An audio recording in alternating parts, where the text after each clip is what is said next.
আসসালামু আলাইকুম বন্ধুরা, তোমরা সবাই কেমন আছো? আশা করছি ভালো আছো। আমিও ভালো আছি, তবে অতটা না। আমি আজকে তোমাদের সাথে একটা ছোট্ট ব্লগ ভিডিও, অনেকদিন পর বাইরে বেরিয়েছিলাম। ভিডিওতে তোমাদের মাঝে উপভোগ করলাম। আমি একটু একটা ডাক্তারের কাছে গিয়েছিলাম। মেডিকেলের গেটে ঢুকতেই সামনে দেখতে পেলাম একটা অ্যাকোয়ারিয়াম। অ্যাকোয়ারিয়াম আমার বড় অনেকটা ভালো লাগে। সেখানকার ফিশগুলো দেখতে অনেকটা সুন্দর। আমার সাথে গিয়েছিল আমার বড় আপু ছেলে।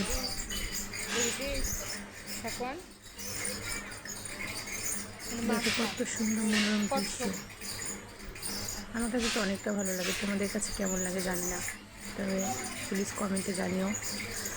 এটা আমার আপুর ছেলে আমাকে জিজ্ঞেস করছিল, আন্টি ওইটা কি, তাই বলে দিচ্ছিলাম। তারপরে চলে আসলাম কিছু কেনাকাটা করতে। একটা হোটেলে ঢুকলাম। হোটেলে প্রবেশ করতে মিষ্টিগুলো চোখে পড়লো, তাই তোমাদের সাথে শেয়ার করলাম। মিষ্টি কাদের ভালো লাগে কমেন্টে জানিও।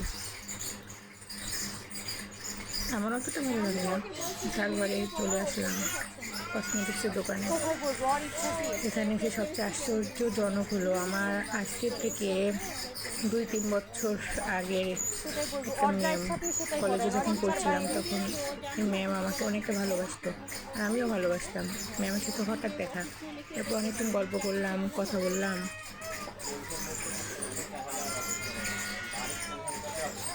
আসলে পরিচিত কারোর সাথে দেখা হলে না, মনটা অনেকটা খুশি হয়।